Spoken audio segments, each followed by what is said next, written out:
My stepdad was standing on my front lawn pointing at my $980,000 house and telling a stranger, "Don't worry, she'll be gone by July," as if he were discussing trash pickup instead of my home. And for a moment, I thought maybe I had misheard him. Maybe exhaustion from work had finally snapped something inside me. But then the woman beside him lifted a glossy folder, the kind realtors use during private showings, and said the paperwork will be ready this week. Rick and he nodded with a confidence that made my stomach twist. I had just pulled into the driveway, still in my work shoes, still holding my laptop bag, when the scene unfolded like a punch to the chest.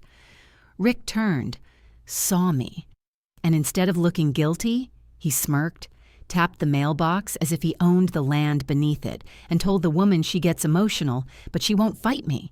She's not strong enough. I froze the keys, still dangling from my fingers, not understanding how the man who had moved into my house 8 months ago, supposedly grieving my mother, now felt entitled enough to stand on my property and plan my removal.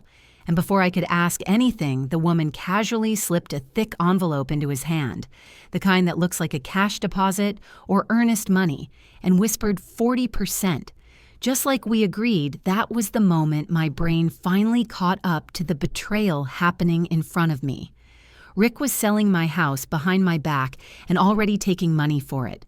My voice wouldn't come out, so I simply walked past them, stepping over the garden hose he left, sprawled across the yard, and when I reached the back door, I noticed something worse. The window latch was pried open, slightly bent like someone had forced it from the outside. I pushed into the house, feeling my pulse thudding in my ears. The place smelled like his cologne, heavy, unsettling, and I locked my bedroom door with quiet, deliberate hands, because suddenly even the air inside my own home didn't feel safe anymore. I needed a second to breathe, so I leaned against the dresser and let myself absorb the moment. My name is Tessa. I am 31 years old. I am not loud, not confrontational. I do not cause scenes. I am the type who listens first, the type who calculates the type. People assume is harmless. Rick, however, is 55, jobless, since before my mother passed, and supposedly staying with me temporarily. He has always underestimated me, always treated me like someone he could elbow aside, someone who would bend rather than break. But that afternoon, while he was outside, plotting the sale of my home, something inside me shifted. I opened my laptop more out of instinct than plan and clicked into the encrypted folder hidden within my work files. Its label was simple. Vault 14 inside were scanned deeds, contracts, and folders tied to the investments. My mother and I managed together over the past decade assets Rick never knew existed. 2 properties under LLCs, brokerage accounts, $1.3 million quietly compounding over time. Everything she entrusted to me because she believed I was capable, even if I never flaunted any of it. And even though money was not what hurt me most in this moment, something about seeing evidence of my actual independence steeled my spine. I looked at the window again, remembering the pried latch Rick was preparing to take the house from me, maybe even trying to access the rooms I kept locked. I reached for my phone, but instead of calling anyone, I opened the recording app and pressed start just in case, then slipped it into my pocket, my hand still shaking.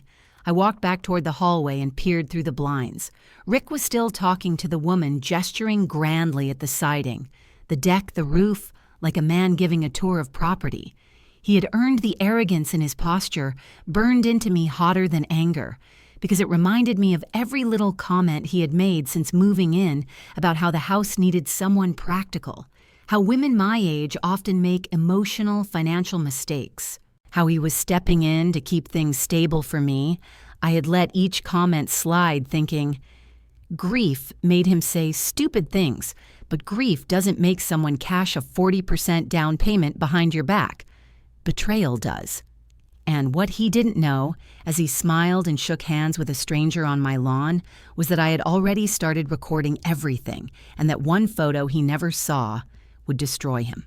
I walked through the house after that moment on the lawn, still feeling the echo of Rick's voice tightening around my ribs, and even though the evening air outside Portland's Irvington neighborhood felt cool and steady, The inside of my home carried a heaviness I could not shake, and as I stood in the entryway, I realized how strange it was that a place as peaceful as this street lined with maples and those old craftsman houses worth nearly $1 million each could hold something as sharp as the betrayal I had just witnessed. And I remember thinking that if my mother were still alive, she would have known immediately that something was wrong, because the quiet in the house was not the warm, comforting kind.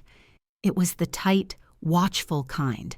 The kind that makes you aware of your own breathing. So I moved gently through the kitchen, still hearing faint echoes of the conversation outside, and I wondered how long Rick had been preparing all of this since he had arrived here supposedly for a short stay after the funeral, a temporary arrangement. He called it 2 weeks, maybe 3. He had said 8 months earlier, back when I still believed. Temporary meant temporary. Back when I still believed grief made people softer rather than meaner. I had tried to make it work, because my mother had trusted him enough to marry him, though I never felt the same connection, and in the early weeks he had played the role of the grieving widower, sitting quietly drinking tea, telling stories about her, laughing at memories that I also held close, but the grief softened too quickly, and the real version of him emerged, a version that seemed to believe the house was an extension of his authority as a man, and that I, a 31-year-old woman who worked full-time and paid every bill, somehow existed here as a lesser occupant, not a homeowner in my own right. And the comments began lightly at first, small offhand remarks like 31 and still single, said with a smile that did not reach his eyes, or a woman your age should be grateful someone wants this house, murmured, while he looked around the living room as if evaluating what he planned to change. And my least favorite, your mother did not raise you to be selfish, said, after I refused to let him remove a framed photo of her because he said the colors clashed with the new rug he wanted to buy. I tried to ignore them because ignoring seemed easier than confronting someone who had just lost their spouse. And for a while I convinced myself that he simply needed time, but the signs grew clearer with each passing week, subtle things at first like him, checking the mail before I could reach the door, and holding on to envelopes longer than necessary, as if memorizing information, then offering to reorganize the home office, which was really just a way for him to sift through drawers and paperwork he claimed were messy. And during all of this, I told myself to be patient, because I was raised to be polite, raised to give people space, raised to smooth tension instead of confronting it. But patience only works when the other person has limits. And Rick did not. The shift from subtle to invasive happened faster than I could adjust, because one morning as I was leaving for work, a representative from the electric company called my phone asking if I wanted to confirm the account holder change request. And when I asked what request she meant, she explained that someone had submitted papers to transfer the billing to another name. And before I could ask anything more, she apologized, saying that the water service had also been redirected and that the internet provider had flagged activity for owner verification. At that moment, a cold realization slid through me, because the only reason someone would quietly transfer utilities is to create a paperwork trail that suggests they are the primary resident, or worse, the owner. And I remember standing there on my porch, staring at my phone, feeling that prickling sensation behind my neck, the one that tells you someone has crossed, a line you did not think they were capable of crossing. I confronted Rick gently that evening, asking if he knew anything about the account changes, and he gave me a baffled expression so exaggerated I almost laughed, because it was the kind of performance that relied entirely on me being naive. And when I pressed, just slightly, he shrugged, nodded toward the bills on the counter, and said something like, "I thought handling things for you would take the stress off your shoulders. You should thank me." Followed by a frustrated sigh, as if I were the one inconveniencing him, and I wanted to push harder, but I did not yet have proof, only instincts, and instincts without evidence feel like accusations floating in the dark, so I told myself to stay quiet and watch. but my suspicion grew sharper each day, and when I received an automated notification from the bank saying someone had requested mortgage access information from my property account, my heart started pounding because I knew I had not made that request. The message did not name the requester, just a vague someone and a timestamp, but I knew who that someone was, and the worst part was that I also knew he was doing all of it behind a smile. Behind those soft-spoken lines meant to make me look unreasonable if I ever confronted him publicly. The injustice of it all settled in my chest, like weight I could not shake, because I had worked hard for everything in this house. I had kept it running alone. I had carried the grief alone. Yet somehow, he acted as if I were a guest passing through temporary, easy to remove. And as I stood in the dining room that evening, listening to the faint hum of the old refrigerator, I realized that this was not just about a man overstepping boundaries. This was the slow, careful planting of a plane, a deliberate attempt to rewrite who belonged here and who did not. And although I still lacked evidence, something deep in me knew that whatever he had done on my lawn earlier was only the beginning, and that I needed to be ready for what came next, even if I did not yet know how far he was willing to go. The humiliation began on a warm Saturday afternoon when Rick announced he wanted to host a small family barbecue to honor my mother, which sounded harmless enough at first, though something in his tone made me uneasy. And as I helped set out plates on the backyard table, the same yard where he had just tried to sell the house behind my back, I kept reminding myself to stay calm, to observe, to collect anything that might later make sense, because by then I already knew he was capable of more than casual rudeness. And when the first relatives arrived, all from my mother's side people, who used to dote on me when I was younger but who had grown distant after her passing, I felt a familiar knot tighten in my stomach, the kind that forms when you know you are outnumbered, but you still have to smile and be polite. The sun was bright and the grill smoked gently, and for a moment things almost felt normal until Rick clapped his hands loudly to get everyone's attention, and with a proud, puffed chest, he said something like, "I am taking over the finances. She clearly cannot handle it." And the words did not even register at first because they sounded so absurd that my brain stalled for a second, and then 12 heads turned toward me. The same heads that had eaten at my mother's table for decades, and the expression on their faces was not confusion or concern, but something sharper, something judgmental, and immediately a wave of heat rose to my cheeks, and I forced out a shaky laugh to cover the shock. But before I could even respond, one of my aunts, a woman who had always found creative ways to belittle me, leaned back in her chair and said, "Your mom spoiled you too much. Be grateful Rick is stepping in." And the words landed with a sting I had not felt since childhood, because it was the same tone, the same cadence, the same implication that I was lacking in some fundamental way, the same narrative of, "You are incapable. You need someone to take over. Someone older, someone more authoritative, someone male." And I stood there holding a bowl of salad, unable to decide whether to speak or to walk inside, because speaking would make me look defensive, and walking away would make me look weak, and both options felt like traps. So I froze, and that was all the space the group needed to continue building their own version of the story Rick had fed them.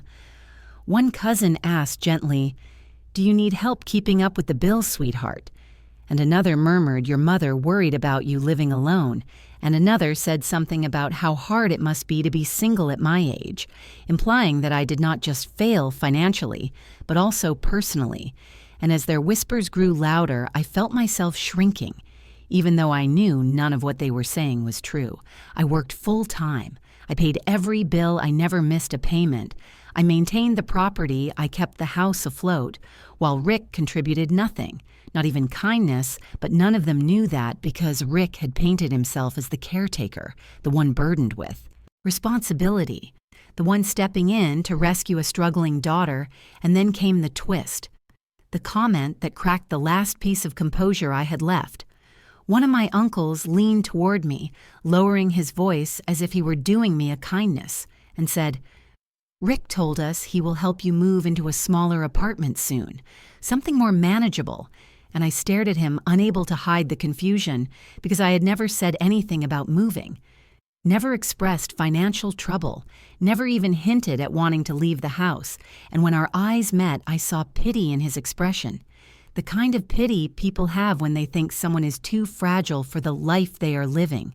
And in that moment, my shock turned into something colder, a realization that Rick had not only been lying, but building an entire narrative behind my back, one in which I was financially unstable, overwhelmed, incapable of keeping up with the mortgage even though I had never missed a payment, and the silence that followed pressed against my ears as if the world had narrowed into a tunnel, and the people on the edges became blurry background noise, and I remember gripping the edge of the table, trying to ground myself, because the embarrassment burned too deeply to hide, and the unfairness of it all made my throat tighten, and before I could gather my breath, Rick stepped forward, took my car keys from the hook near the back door, and jangled them with a casual authority, saying, "I will hold on to these from now on just until things settle," which instantly snapped me out of my daze. Because it was not just rude, it was symbolic, a claim to control not just the house, not just the utilities, but my mobility, my autonomy, my independence. And every relative there watched without protest, without question, maybe even with approval, because in their minds he was protecting me, guiding me, supervising me like some helpless child. And I wanted to snatch the keys back, but I knew reacting then would only reinforce the story he built, that I was emotional, unstable, unreasonable, and I forced myself to remain still because anger without strategy is useless, especially against someone who manipulates perception as smoothly as he did so. I swallowed the humiliation, pretended not to care, and excused myself to the kitchen where I could finally breathe, and that was when something shifted inside me. Because standing there with the sound of their laughter drifting through the open door, I realized I was done. Absorbing blows in silence. I was done letting him choreograph my reputation. I was done being the quiet, compliant daughter figure he depended on. So I reached into my pocket, pulled out my phone, and without letting my hands shake, I opened the voice memo app and pressed record for the first time, not fully sure how I would use it, but knowing instinctively that documentation was the only power I had left in that moment. And as I stepped back outside, forcing a calm expression onto my face, I felt a steady resolve forming in my chest, the first seed of something sharper than fear, something stronger than shame. And though none of them realized it yet, that was the moment the dynamic began to shift, the moment the humiliation stopped being won, sided the moment. A quiet plan began to grow inside me. The days after the barbecue felt heavier than the smoke that had clung to my clothes, because humiliation does not simply fade, it settles in tiny cracks beneath the skin. And every time I walked through the house, I felt the eyes of my relatives lingering in my memory, their whispers echoing as if they had seeped into the walls. And Rick moved through the rooms with a new swagger, a bolder entitlement, a kind of quiet ownership that made my chest tighten, because he no longer bothered pretending to be temporary or grateful or grieving. Instead, he acted as if the house itself deferred to him, as if my presence here was conditional on his approval. And the first sign of his shift came one evening when I returned from work, ready to collapse into bed, only to discover my bedroom Wi-Fi box unplugged, the cord coiled neatly on the shelf, as if placed deliberately to send a message. I plugged it back in and pretended to brush it off as an accident. But the next night it was unplugged again, and the night after that. And though I said nothing, I knew exactly what he was doing, because control often starts with tiny inconveniences, small disruptions that force the other person to feel unstable, dependent, uncertain. And when I confronted him, gently asking if he knew anything about the connectivity issues, he responded with an innocent smile that did not match his eyes, saying, "Maybe your room just gets bad signal, sweetie. Some corners are like that." And the word sweetie dripped with condescension that made my skin crawl. So I stopped asking and started documenting, because silence became a strategy, not a surrender. And the next tactic came disguised as concern when Rick approached me in the kitchen while I was packing my lunch for work and said, "You should really let me have access to your payroll account. I can help budget better than you. Women your age make emotional decisions about money all the time." And I almost sliced my finger on the cutting board because of how calmly he said it, as if women your age were synonymous with incapable, as if he had studied the best way to undermine someone while sounding helpful. And when I told him firmly that my finances were private, he raised an eyebrow, smirked, and said, "Private is a luxury you cannot afford right now, considering everything I'm doing for you," which was strange because he did nothing for me except invent problems, then accuse me of causing them. And that night, as I tried to make sense of his words, I walked into the hallway and caught him crouched beside the living room file cabinet, the one containing my mother's old documents, his hand deep inside a drawer.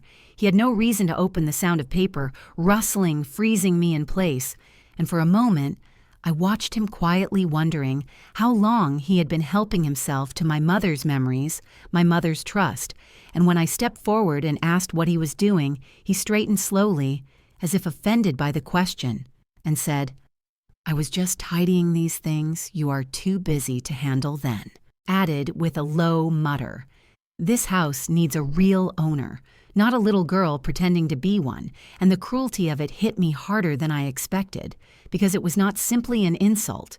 It was a declaration, a claim to the house, to my authority, to my identity, and something inside me cracked.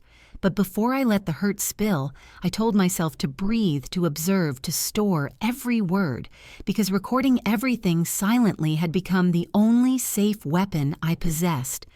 And as I turned to leave, I noticed a sheet of paper sticking out from under a folder on the couch, and when he stepped away for a moment, I reached out quickly, slipping it into my sleeve. Before he could see the motion, the paper felt thin, fragile. And when I finally reached the safety of my room and unfolded it, my breath caught in my throat, because it was a photocopy of the property title, with my name printed clearly. Yet the signature at the bottom was not mine, and the handwriting, though similar, had a stiffness, a slant that did not belong to me. Someone had tried to forge my approval. Someone had practiced copying my name and failed just subtly enough for anyone who knew me to see the lie. And my heart pounded so loudly it drowned out the night sounds outside, because this was no longer suspicion or instinct. This was evidence that he had crossed a line that could destroy me. And instead of panicking, something else rose inside me, a cold, steady focus, the kind that forms when the truth is undeniable. And while I sat there staring at the forged signature, I replayed every small incident that now fit together like pieces of an ugly puzzle. The utilities transferred, the bank alert, the stories he fed to relatives, the attempts to access my income, the staged concern, the manipulation, the diminishing comments, all of it leading here. And I realized that he had been studying me not emotionally, but logistically. He had been watching the way I left for work at 7:40 each morning, the way I came home around 6, the nights I stayed late. The weekends I visited clients for home appraisals. He had been mapping my absence to plan his moves, calculating my routines so he could slip through the cracks when I was not looking. And as that understanding sank deeper, I felt a strange blend of fear and clarity, because once you know someone is tracking your movements, nothing feels private. Not your bedroom, not your schedule, not your safety. And yet in that same moment, something stronger formed a determination, sharper than before, because nothing fuels resolve. Like knowing the threat is real, so I folded the photocopy, tucked it carefully inside my notebook, and locked my door, even though I knew a flimsy lock would not stop someone determined. But it made me feel anchored, and I whispered to myself that I would not confront him yet. Not with half-formed evidence, not with scattered pieces. I would wait until everything aligned, until every lie he told could be dismantled, in one undeniable sweep. And as the house settled into its nighttime quiet, I sat, On the edge of my bed, replaying every detail and recording every thought into the voice memo app because the humiliation at the barbecue had lit the first spark. But this discovery ignited something far more dangerous.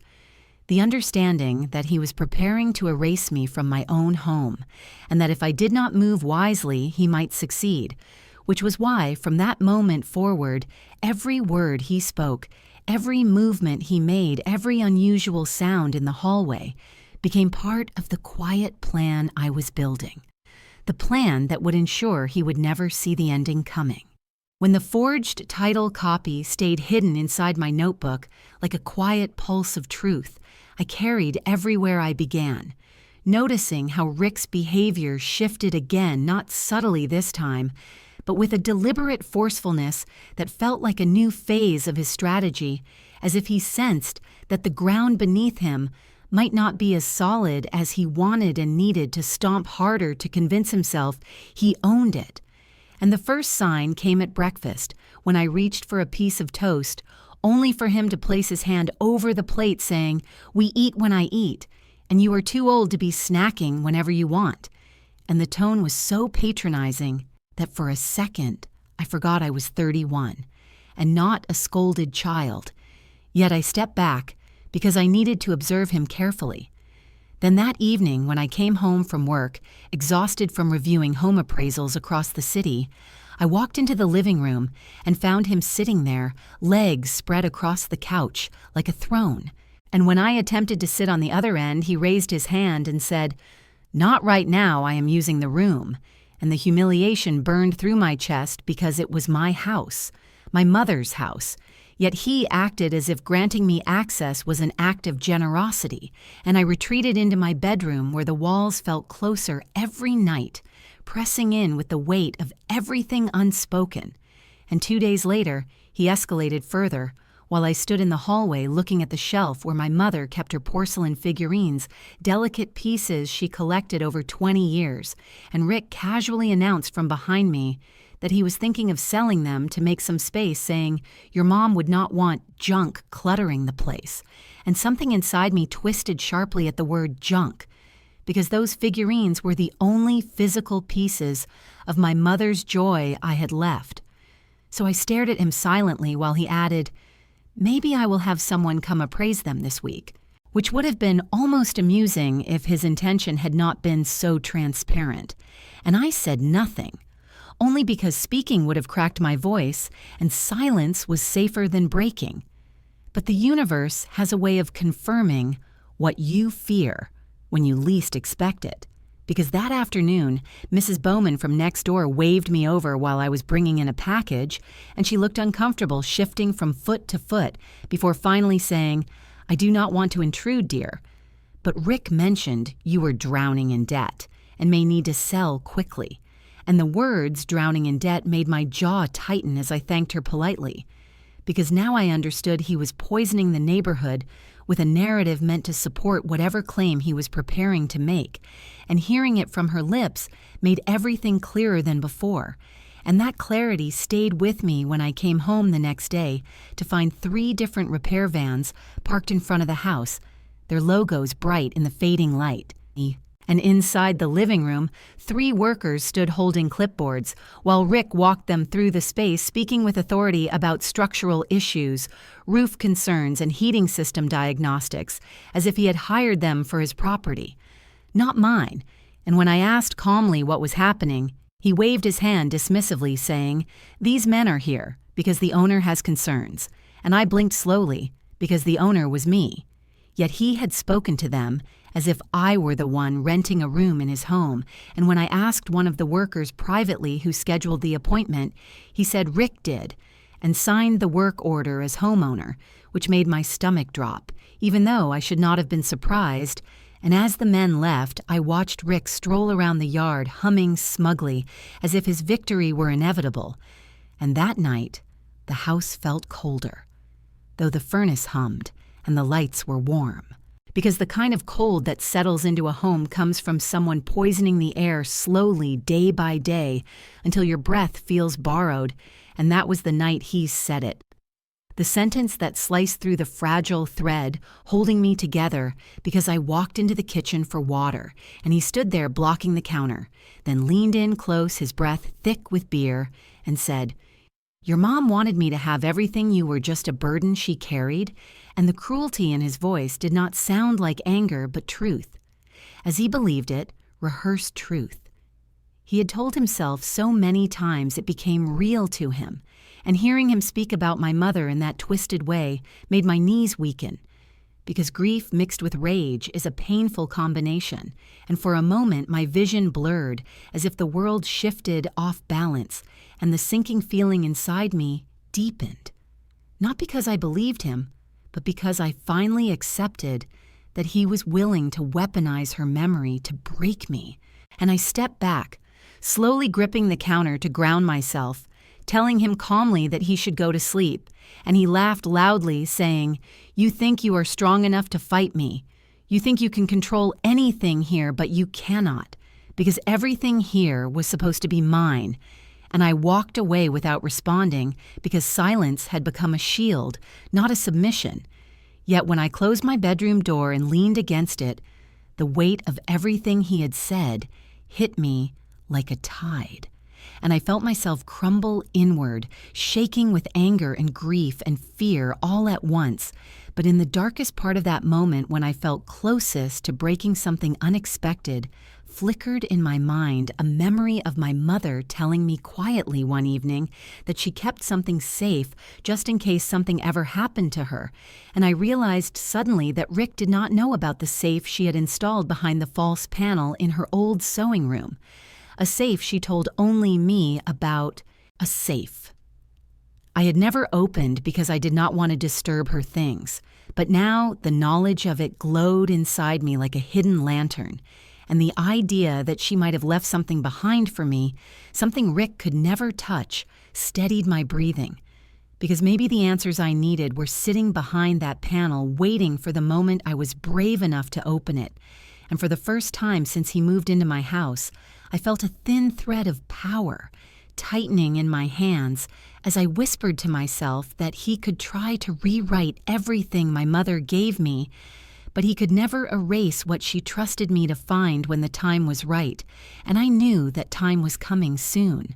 The days after discovering the safe pressed behind the wall panel felt heavier than the weeks before, because Rick seemed to sense that something in me had shifted, even though I hid everything behind a blank expression and quiet footsteps, and his reaction to that faint change was to tighten his grip on every corner of the house, starting with the appliances, because one night I returned from work to find the washing machine overflowing with soapy water that spread across the laundry room floor like a cold slick under my shoes, and when I crouched to shut it off, I noticed the intake hose had been unscrewed just enough to fail a detail too specific to be accidental. And the next morning, I woke shivering because the heating system had stopped altogether. And when I opened the panel to check, I saw the main switch forcibly jammed halfway, so the machine would short out, and I did not need expertise to know both failures were staged. Yet when I confronted Rick lightly, he shrugged and said these things break when you neglect them, and you cannot keep up with the cost of repairs, and the smug tone suggested he wanted me to feel like my home was unraveling piece by piece under my care, as if he were the only stable force capable of fixing anything, which was ironic considering he had broken them.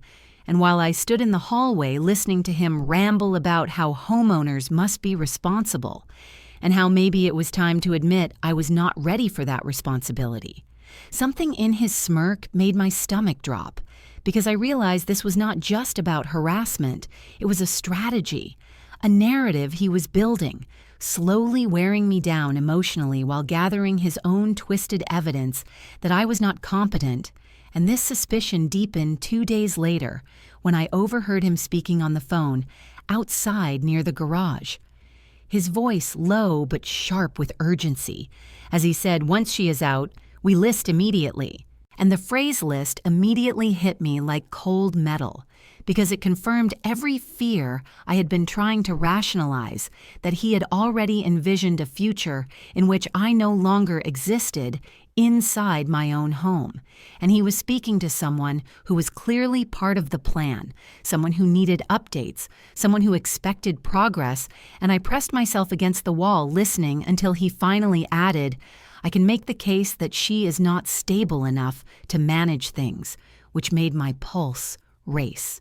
Because the idea that he was attempting to frame me as mentally unfit sounded too calculated to be impulsive, and the truth of how far he was willing to go hit me fully a few hours later when I accidentally saw an email notification appear on the shared tablet in the kitchen, an email from a legal clinic confirming his request for advice on something called caretaker rights, and the words caretaker rights swam under my eyes as my breath slowed painfully, because that phrase meant he had tried to position himself legally as someone who oversees my well-being, twisting my independence into dependency, a tactic often used by people trying to claim control over vulnerable adults, except I was not vulnerable, not in the way he wanted to paint me, and realizing he had tried to submit himself as my caretaker made me feel a hollowness I had not felt even during the hardest moments of grieving my mother, because the idea of someone stealing her house was awful,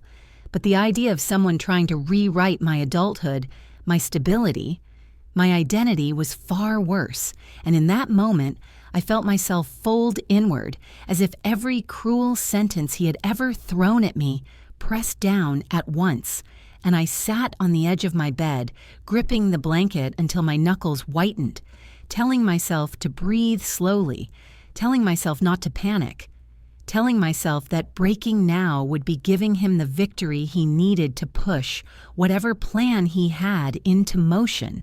But even reminding myself of that did not stop the tears that came silently, because humiliation mixed with fear is a potent combination.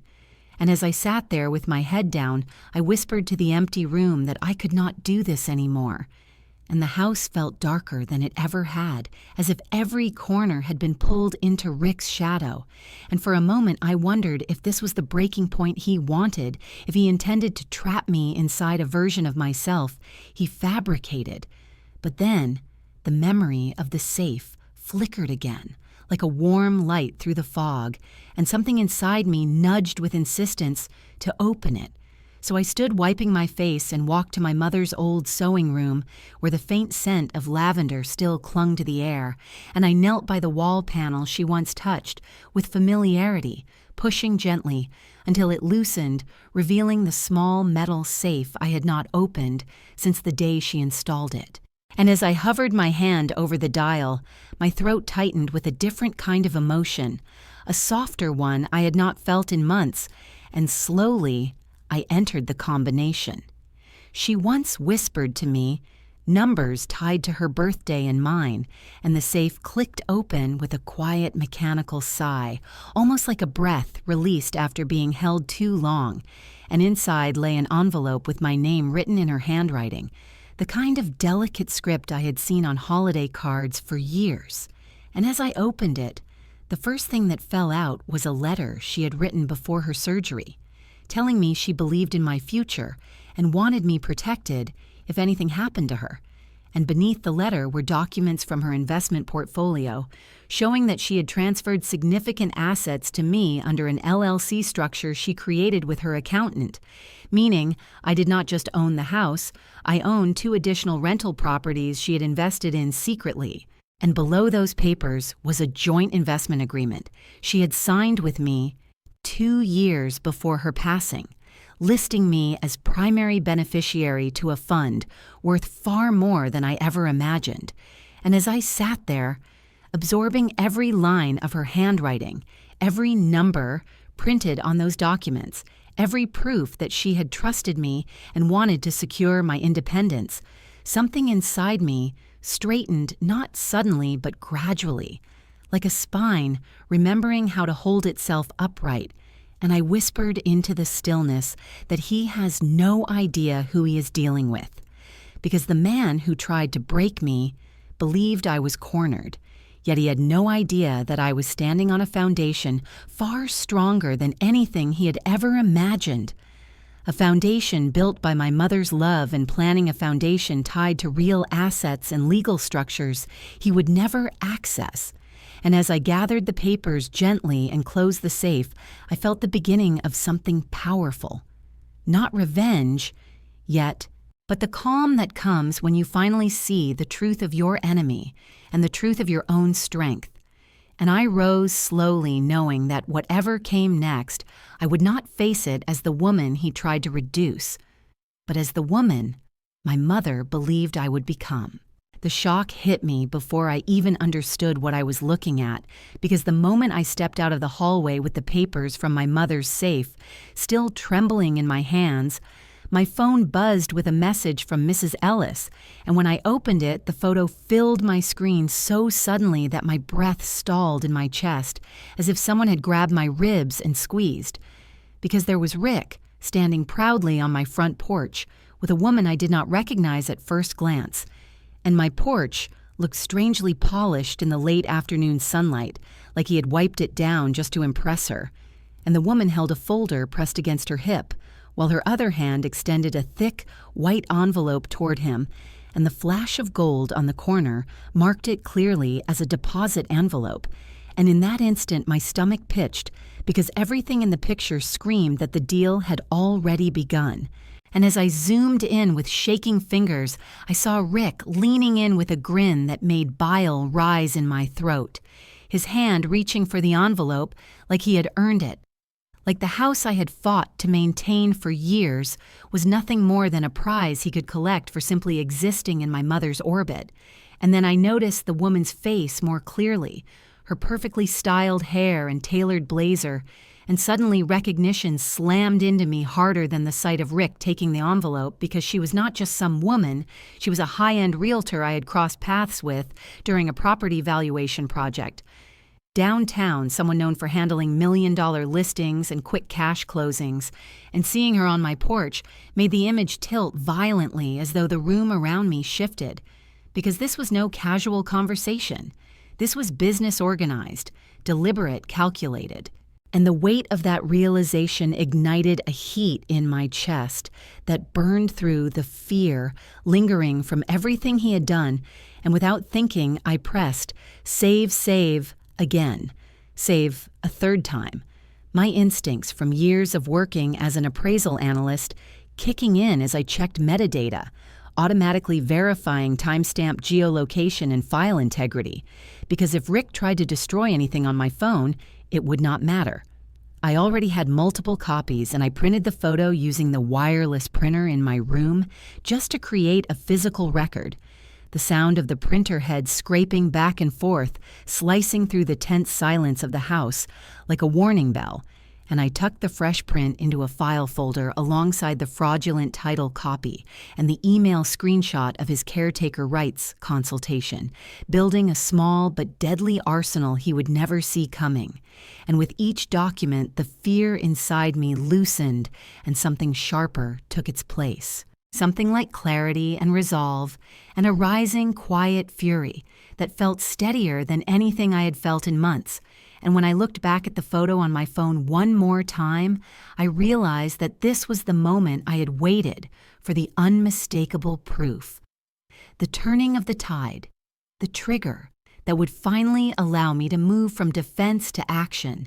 And for the first time since he had walked into my life after my mother's funeral, I felt the balance of power snap away from him and settle firmly in my hands, and I exhaled slowly, letting the truth of that settle through my bones. Then without hesitation, I opened a blank email on my laptop, addressing it to my anonymous backup account.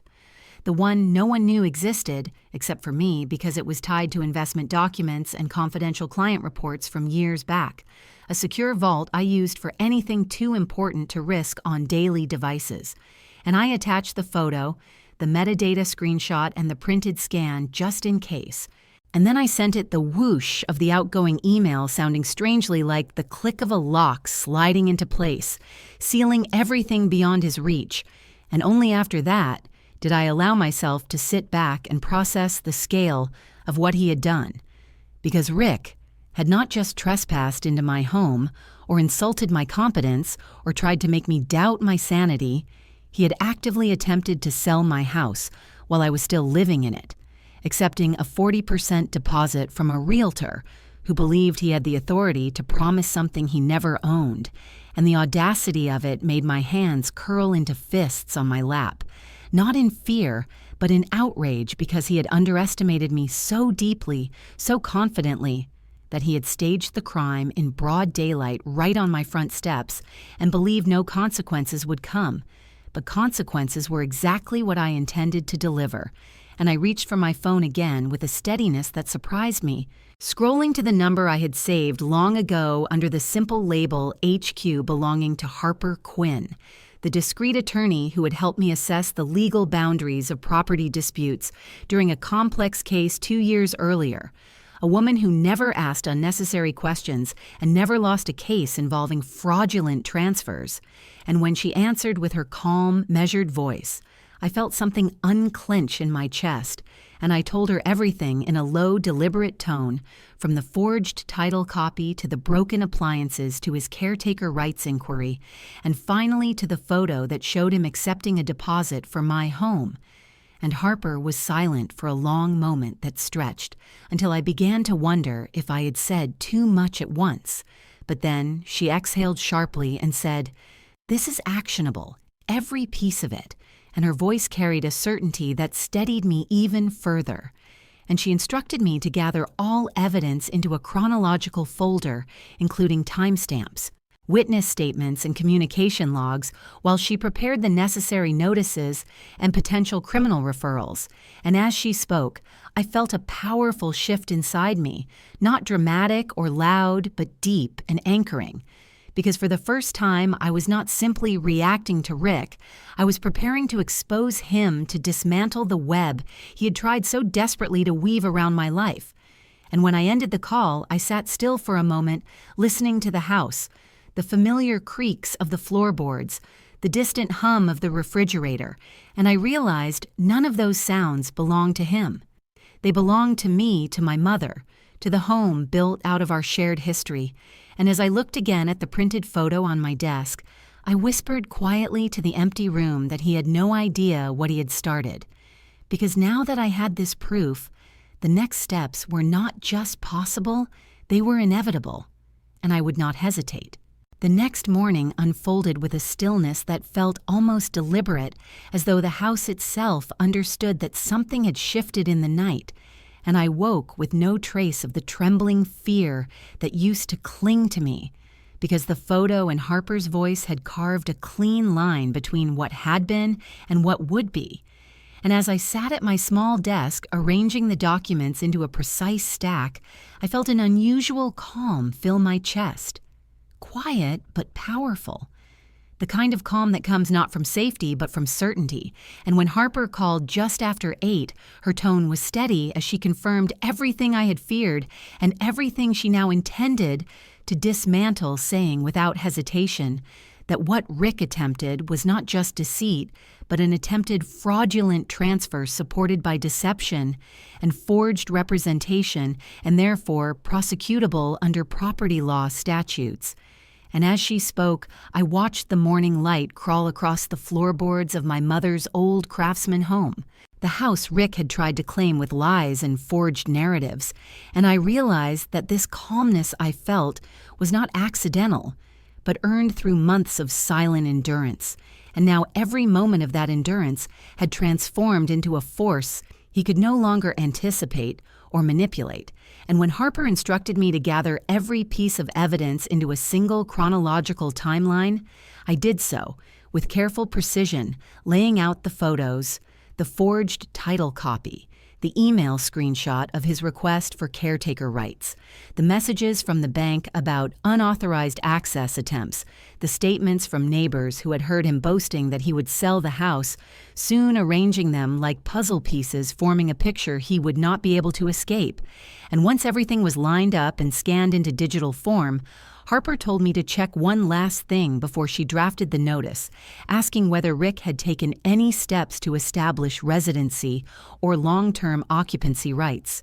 And her question made a faint unease rise inside me, so I opened the shared mail basket where Rick often tossed envelopes, and beneath several grocery store ads, I found a thin government form addressed to him, stamped with the previous week's date, and as I lifted it, the headline made my stomach tighten in both dread and anger, because it was a long-term residency filing listing my address as his permanent legal residence, precisely the kind of document someone would use to fabricate rights over a property they did not own.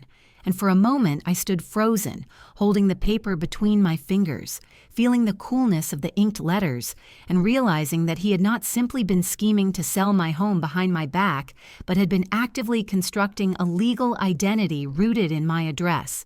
A quiet, parasitic tether he hoped would make him difficult to remove and impossible to challenge. Yet instead of fear, a deeper calm settled into my ribs, because this discovery was not a threat. It was evidence clean, direct, indisputable. And when I told Harper what I had found, her silence sharpened before she said in her precise, unshakable voice that this was enough not only for eviction, but for criminal warnings related to fraud and false representation, and she instructed me to scan it immediately, attach it to the folder, and stand by for the documents she was about to send.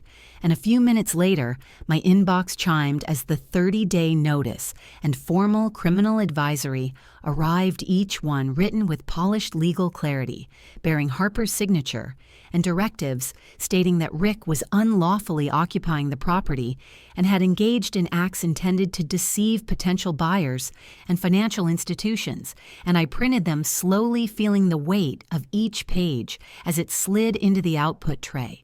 And holding them in my hands, I realized that this was the first time since he entered my life that the power no longer tilted toward him, even slightly.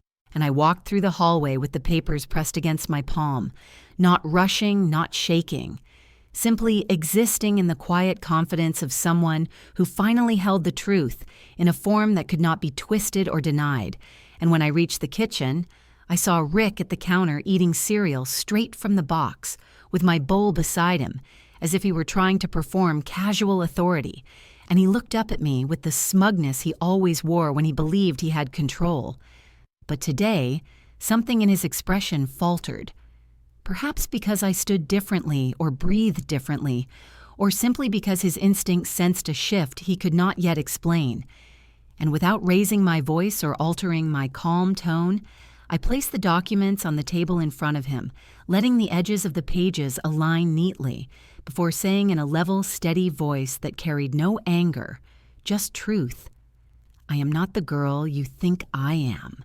And for a single second, he stared at the notice without recognition, before snatching it aggressively.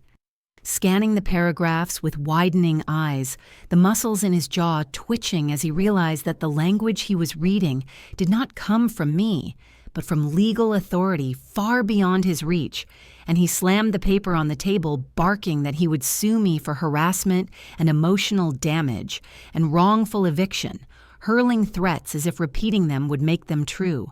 But I simply stood still, letting his words fall uselessly into the air between us, because nothing he said could undo the chain of evidence already locked into multiple digital backups and secured by Harper.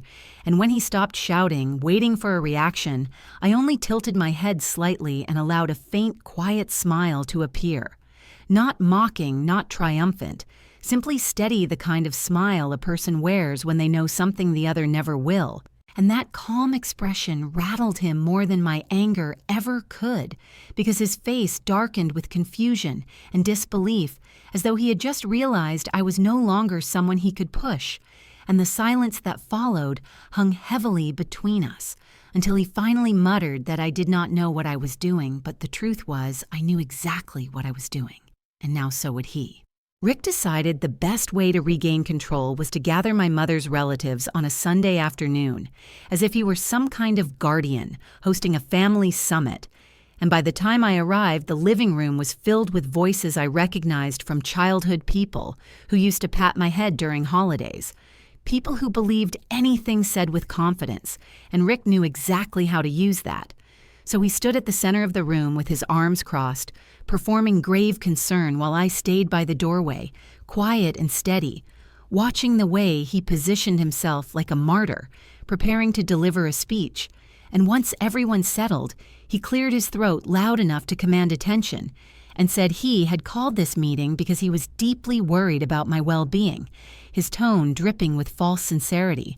And then he added that I was mentally unstable and making irrational decisions and needed protection.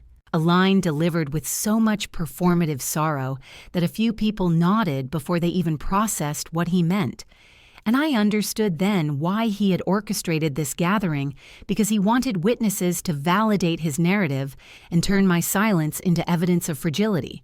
But I did not speak, not yet, because quiet timing mattered more than reacting. And he continued saying he had tried to help me manage the house because I could not handle the stress or the finances, and that he had stepped in only to prevent the property from collapsing under my irresponsibility. And hearing those words spoken loudly in front of a dozen people who still remembered me as the quiet girl, hiding behind my mother, made something cold settle in my chest. But I kept my expression calm, and when he claimed that he had found me crying in the hallway and talking to myself, which was a blatant lie delivered for dramatic effect, the room murmured with concern. And he seized the moment, adding that he feared I might lose the house entirely or do something reckless. And that was when he delivered the line he had clearly rehearsed, saying I had become unfit to maintain ownership, and he was stepping in purely out of love for my mother, and the ease with which he said, "It might have fooled everyone if I had not come prepared." So I waited until the room quieted before stepping forward, slowly placing my laptop on the coffee table without a word, and the soft click of its lid opening sliced through the tension, making every head turn toward me as Rick stiffened his confident posture, faltering for the first time. And before he could ask what I was doing, I opened the image folder and clicked the photo, letting it expand across the screen.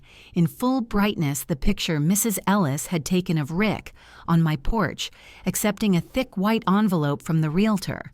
And the moment the image filled the screen, the room fell utterly silent, as if every breath had been pulled out of the air at once.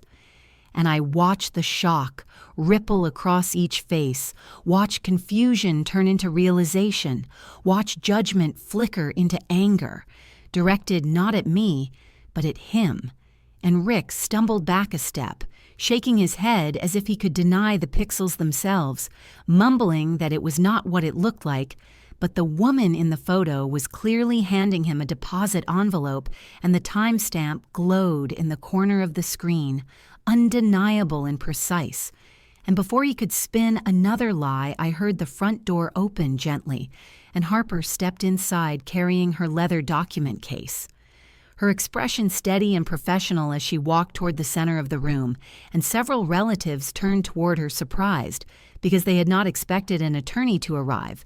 But I had, which is why I had invited her quietly an hour earlier, knowing Rick would try to twist the narrative, and Harper looked directly at Rick with the calm authority of someone who had seen every form of deception imaginable, then addressed the room, clearly stating that the man before them had not only attempted to sell a property that did not belong to him, but had also forged a legal document and initiated fraudulent actions that could be considered a felony under state law.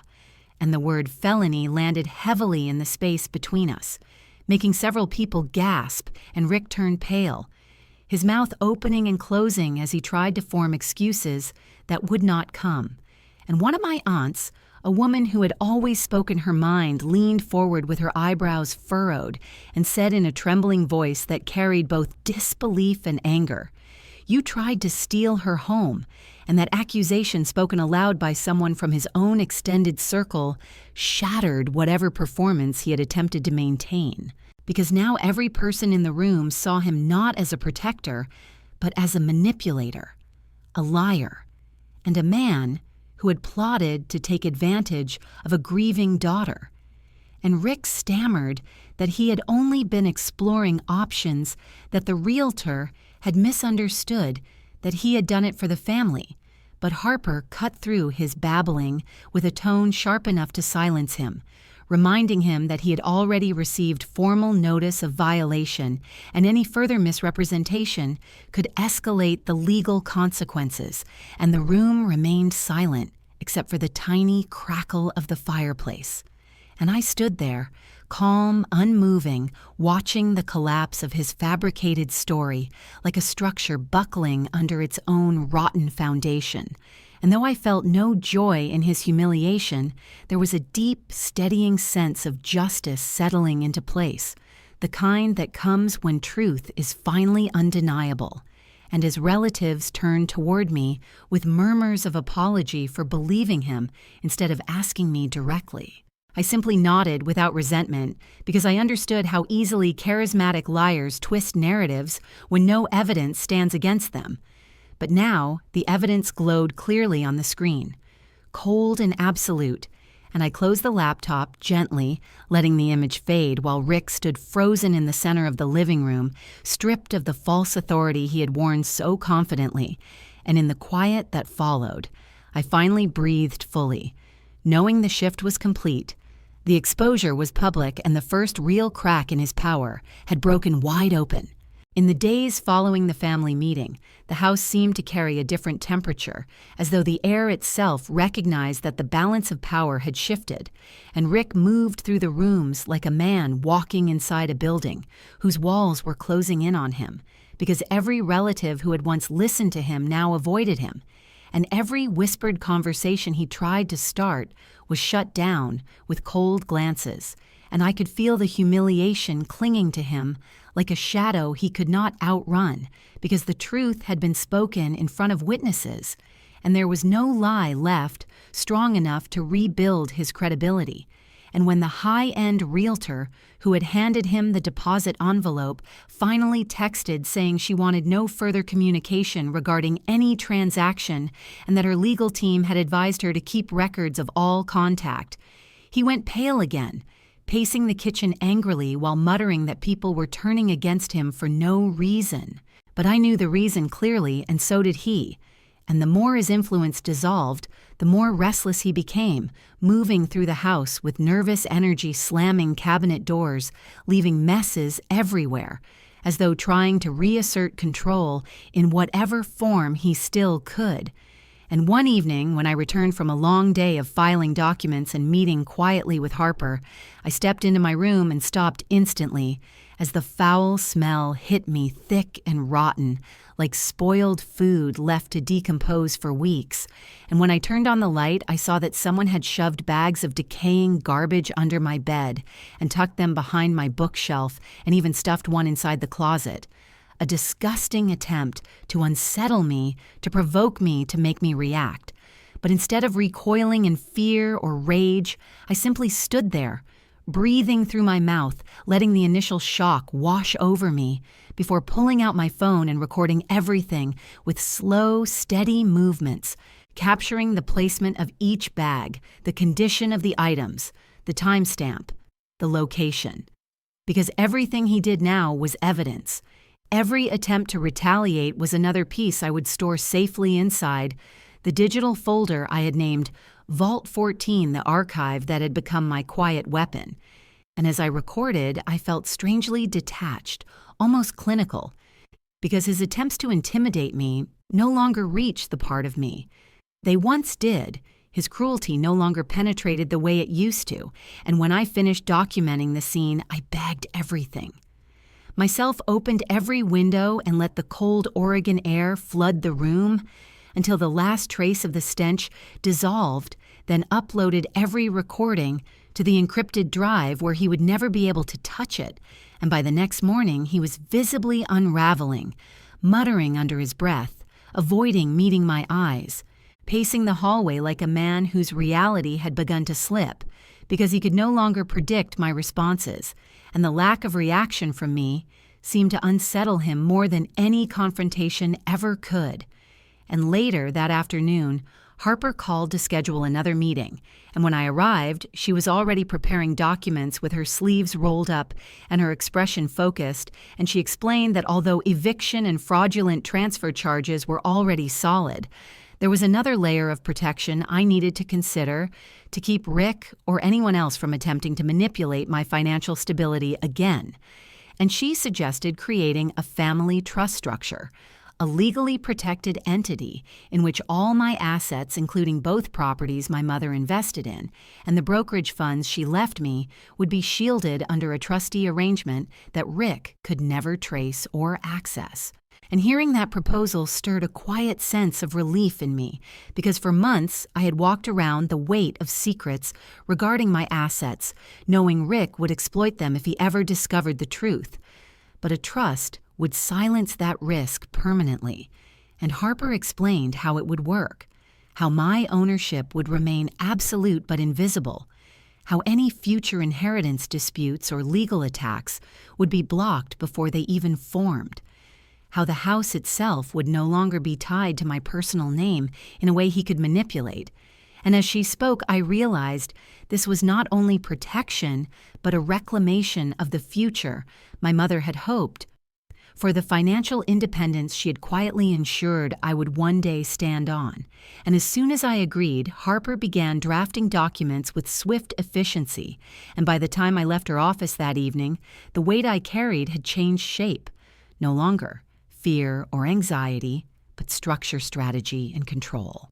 And when I returned home, Rick was sitting on the couch staring blankly at the television, which was turned off, his reflection distorted in the black screen. His posture slumped in a way I had never seen before, as though he had lost the ability to perform the false authority he once wielded so easily.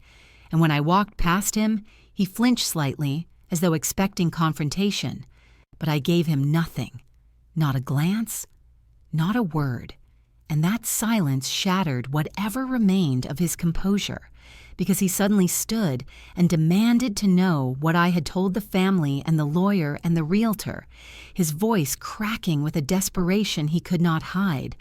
And I simply looked at him with the same calm expression I had carried into the meeting, and the lack of reaction made him tremble with frustration, his hands clenching at his sides as he insisted that I was ruining his life, that I did not understand how much he had sacrificed, how hard he had tried to be part of this home, but the words sounded hollow even to him, bouncing uselessly around the room.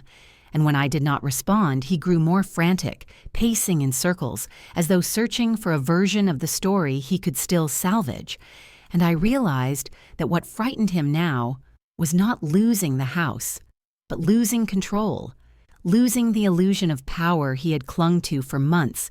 And as he muttered about people turning against him, I walked calmly to my room, closing the door gently behind me, letting his voice fade beyond the wood, not as an act of avoidance, but as a declaration that his chaos no longer shaped my world.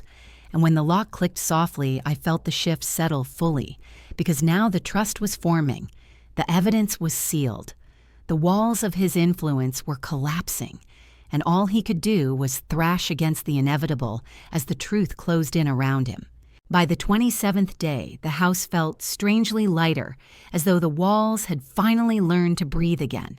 And that morning, I stepped into the kitchen with a cup of coffee, feeling the calm certainty I had earned through every document filed and every quiet step toward reclaiming what was mine.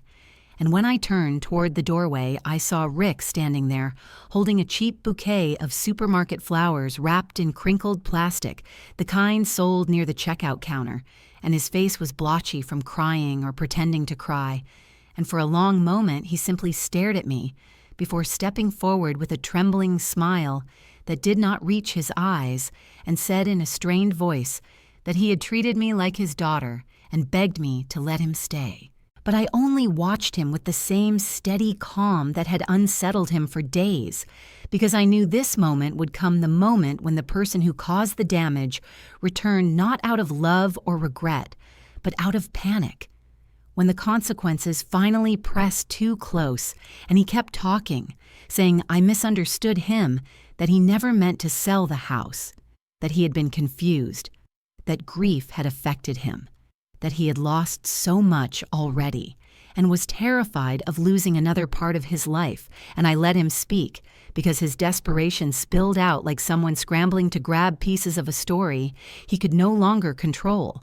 And when he saw that my silence did not soften, he quickly switched tactics, offering promises he could not keep saying he would give me part of the money from the sale, as if he did not understand that offering profit from a crime does not erase the crime itself.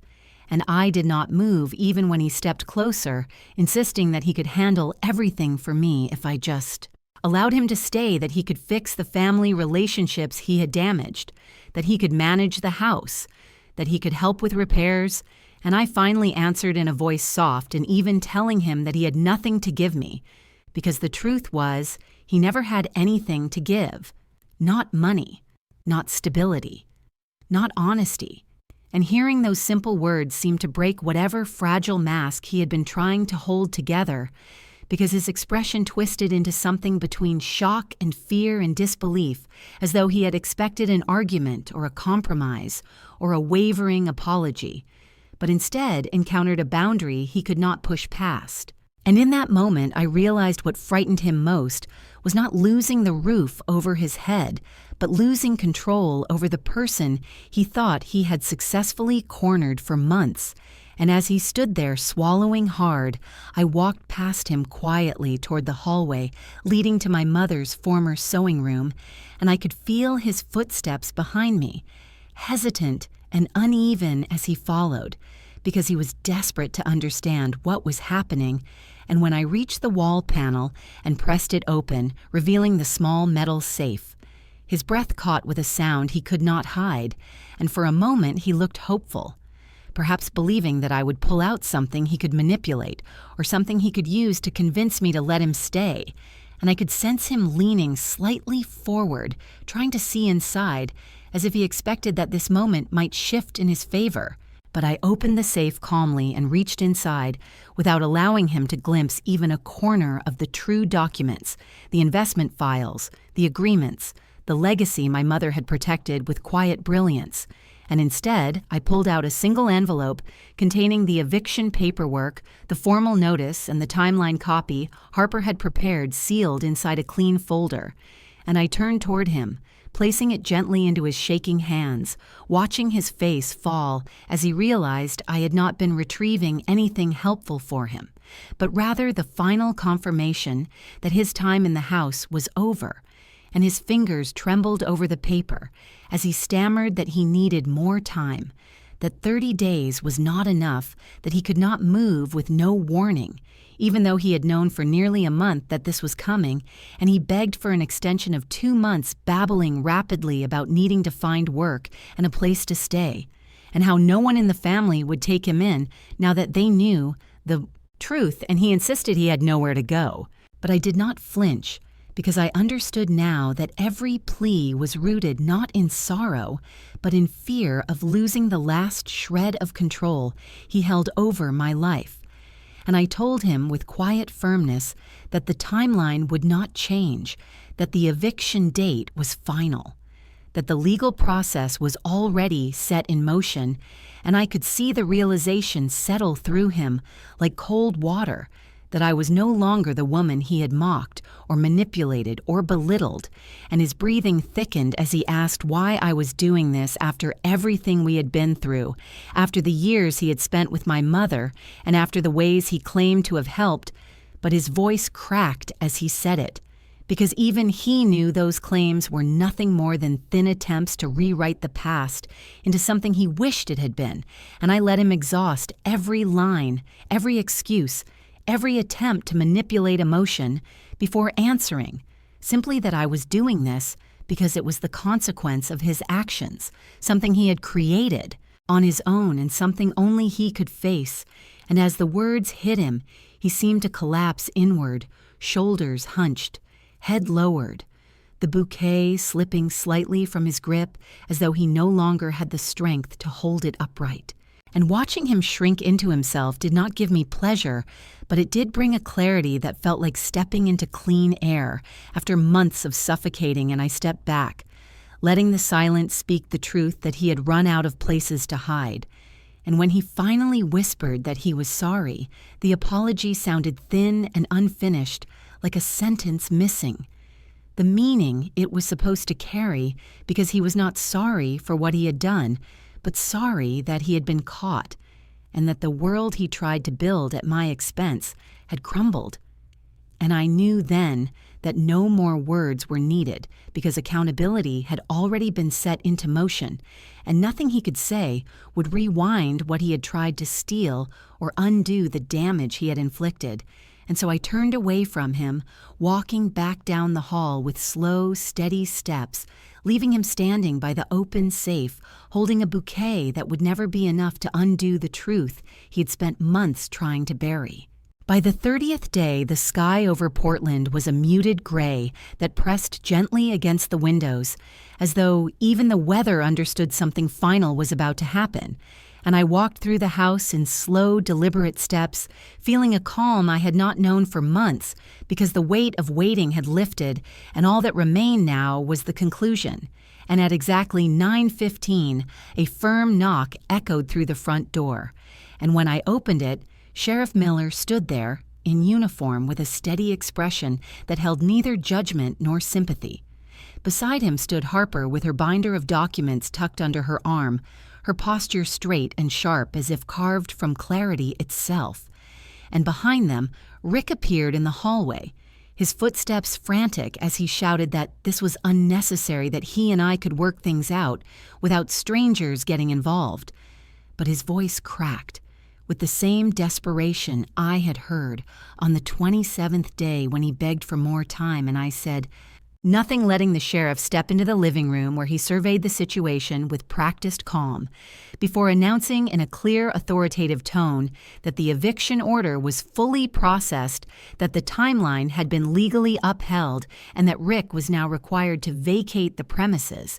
And Rick barked out a laugh that sounded too loud for the small room, insisting that I had tricked the court and lied to everyone, and that he had every right to stay, because he had lived here for months and contributed to the household. But Sheriff Miller simply turned toward him with a level gaze and said, "Sir, you are trespassing." And the moment the word trespassing was spoken, Rick's face twisted in disbelief, as if the word itself had struck him, and he began yelling that this was his home too, that my mother would never want this, that I was betraying her memory, that I was making a mistake I would regret. But his voice grew shrill, as though even he could hear how unconvincing he had become. And Harper lifted a document from her binder, reading aloud the sections that listed his fraudulent actions, the unauthorized residency filing, the attempted property transfer.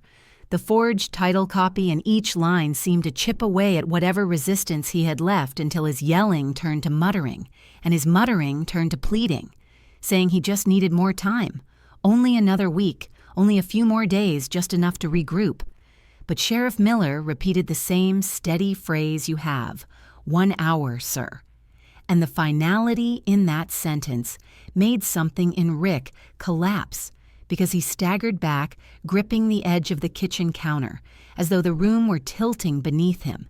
And I stood near the hallway, watching, not with triumph, but with a calm sense of inevitability, because this was the consequence he had created through every lie, every manipulation, every attempt to take what was not his. And now all that remained was the practical end of it. And as the minutes ticked by, he shuffled through his belongings, throwing clothes into a duffel bag with jerky movements, swearing under his breath that this was unfair, that he had nowhere to go, that everyone had turned on him, and every few minutes he glanced at me, hoping for a crack in my expression, hoping for softness, but I kept the same steady calm I had carried since the day I opened the safe, because this moment was never about revenge, it was about restoration. And when the hour neared its end, Sheriff Miller entered the hallway again, reminding him gently but firmly that it was time to step outside, and Rick stood motionless for a moment. His shoulders slumped, his expression hollow as though he wanted to disappear into the floor, and then he turned toward me with sudden sharpness, his eyes filled with a desperate bitterness, as he spat out the sentence meant to wound the deepest, saying, "Your mother would hate you for this."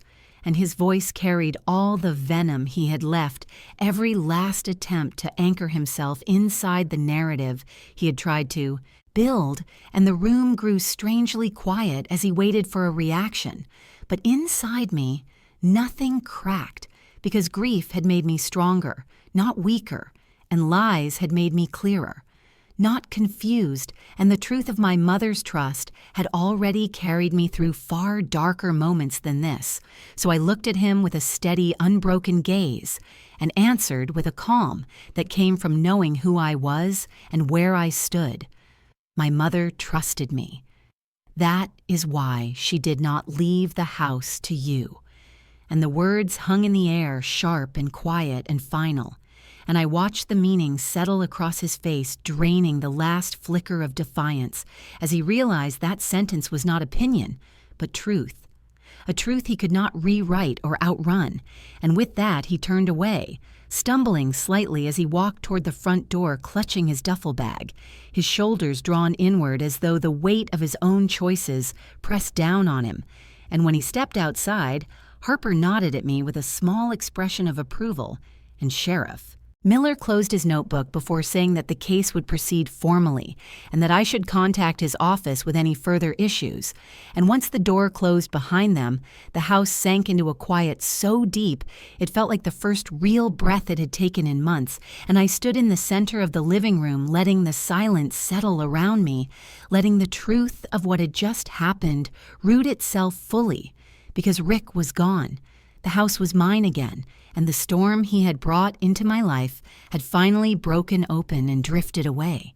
1 month after the sheriff closed the door behind Rick, the house settled into a kind of stillness I had not felt since before my mother passed, a stillness that was not empty but clean, as though the walls themselves had released a long-held breath. And each morning I woke to sunlight stretching across the refinished floors, catching the warm grain in the wood that had been dulled by months of tension. And I walked through the rooms hearing only the gentle creak of the stairs and the soft hum of the restored heating system, instead of the constant background noise of someone trying to dominate every space. And the transformation of the house mirrored the transformation inside me, because I realized how much of myself I had tucked away during those months when Rick had tried to take what was never his. And as I repainted the baseboards and replaced the latches he had broken, I felt a quiet pride in every small restoration, as though each brushstroke and each tightened screw was part of reclaiming my life and not just my home. And during that month, Harper finalized the transfer of all my assets into the family trust, a layered structure built with precision and clarity that placed every property, every investment, and every legacy account behind a shield that no outsider could touch. And when the final document was signed, she looked at me with a satisfied nod, saying that anonymity was sometimes the greatest form of power, and that now no one would be able to manipulate the truth of my financial life again. And hearing that reminded me of the letter my mother left me inside the safe, the one where she wrote that she wanted to protect my future in ways I might not understand yet.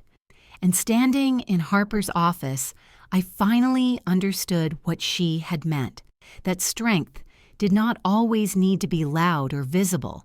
Sometimes it could exist quietly beneath the surface, guiding the decisions that would shape the years to come. And as the trust settled into place and my accounts moved under their new structure, I realized in a single still moment that I had become something I never expected, a quiet kind of millionaire one whose stability came not from luck, but from a mother who planned with love and foresight, and from my own decision to rise rather than fold when someone tried to break me. And with that stability came a new clarity about what I wanted to build. And one idea returned to me again and again, a scholarship fund in my mother's, named something simple and steady that would give other young women the chance to grow without fear of the instability I had endured. And a few weeks later, I began the process of establishing it, a fund dedicated to her memory, focused on women studying real estate appraisal and housing law fields where knowledge could truly change the direction of a life.